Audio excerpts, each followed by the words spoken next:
नमस्कार मंडळी. तर आज मी तुम्हाला झणझणीत आणि चमचमीत असं वांग्याचं भरीत करून दाखवणार आहे. आता लवकरच चंपाषष्ठी येणार आहे आणि आमच्याकडे चंपाषष्ठीच्या दिवशी देवा खंडेरायाला वांग्याचं भरीत आणि बाजरीच्या भाकरीचं नैवेद्य दाखवलं जातं. तर त्यासाठीच आज मी तुम्हाला वांग्याचं मस्त असं भरीत करून दाखवणार आहे. चला तर त्याची कृती बघून घ्या. भरीत बनवण्यासाठी इथं मी 2 मोठ्या आकाराची वांगी घेतलेली आहेत. याचं वजनी प्रमाण पाऊण किलो इतकं आहे. पहिल्यांदा तर ही वांगी आपल्याला स्वच्छ धुवून पुसून घ्यायची आहेत आणि त्याला अशा पद्धतीत आपल्याला कट द्यायचे आहेत. थोडी डीपमध्येच कट द्यायचे आहेत. हे बघा, आता त्याला मी तेल लावत आहे. दोन्ही वांग्याला आपल्याला तेल चोळून घ्यायचं आहे.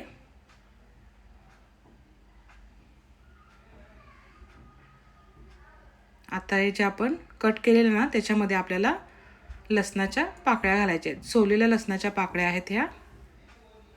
म्हणून मी तुम्हाला सांगितलं की जे कट आहे ते डीप द्या, म्हणजे याच्यात पाकळ्या व्यवस्थित बसल्या जातील. हे बघा, सर्व कट्समध्ये मी पाकळ्या भरलेल्या आहेत लसणाच्या.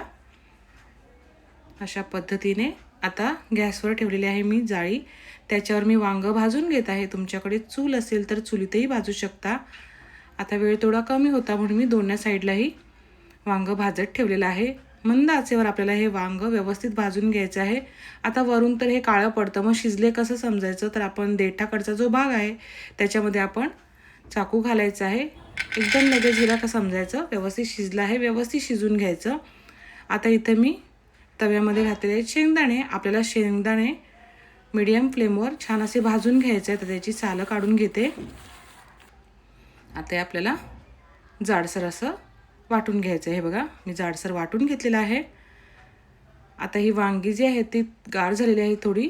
याची वरचे जे साल आहे ते काढून घ्यायचं आहे आणि त्याच्यामध्ये आपण ज्या लसणाच्या पाकळ्या भरल्या होत्या त्याही आपल्याला काढून घ्यायच्या आहेत. हे बघा, लसणाच्या पाकळ्याही मस्त अशा शिजल्या गेलेल्या आहेत. आता हे वांगे आपल्याला छान असं बारीक करून घ्यायचं आहे.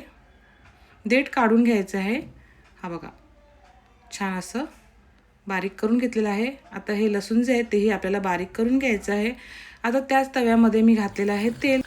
तेल गरम झालं की त्याच्यामध्ये घालायचे आहे आपल्याला बारीक चिरलेली हिरवी मिरची. मिरची जरा जास्तच घालायची आहे कारण की भरीत थोडा तिखट असताना का छान लागतो. त्याच्यामध्ये मी अजून लसूण घेतलेला होता सोललेला, तो कट करून घातलेला आहे. आपण भाजलेला लसूण यूज करणारच आहोत, पण हाही लसूण घातला म्हणजे भरतामध्ये जास्त लसूण असला का चवीला खूप छान लागतं. नाही घातला तरीही चालेल कारण की आपण भाजलेला लसूण घालतच आहोत. त्याच्यामध्ये घालायचं आहे बारीक चिरलेला कांदा. आता हे छान आपल्याला परतवून घ्यायचं आहे. ट्रान्सपरंट झालं की त्याच्यामध्ये घालायचं आहे पाव चमचा हळद. इथे मी 1.5 चमचा आगरी मसाला घातलेला आहे. हे मसाले आहेत ते माझे घरचे मसाले म्हणजे ज्योतिष मसाले आहेत. मसाल्यांचा छान घमघमाट सुटला की त्याच्यामध्ये आपल्याला हे वांगं घालायचं आहे. चवीनुसार मीठ घालायचं आहे. आता त्याच्यावर घालायचं आहे शेंगदाण्याचं कूट.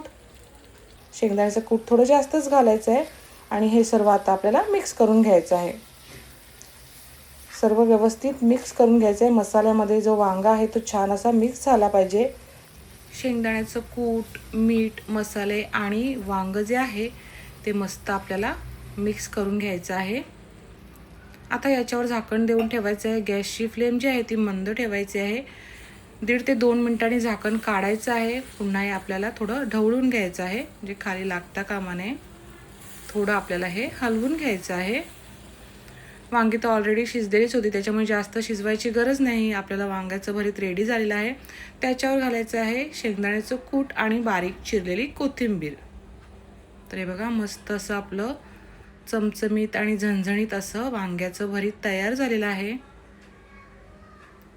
वांगं आणि लसूण भाजल्यामुळे याला छान असा स्मोकी फ्लेवर येतो आणि आपण त्याच्यामध्ये छान असे मसालेही घातलेले आहेत, त्याचाही खूप छान फ्लेवर येतो. तुम्ही जर कधी अशा पद्धतीत वांग्याचं भरीत केलं नसेल तर नक्की करा आणि यंदाच्या चंपाषष्ठीला देवा खंडेरायाला अशा प्रकारे वांग्याचं भरीत आणि बाजरीच्या भाकरीचं नैवेद्य नक्की दाखवा. व्हिडिओ आवडल्यास व्हिडिओला लाईक करा, शेअर करा आणि चॅनलला फॉलो, सबस्क्राईब करायला विसरू नका. धन्यवाद.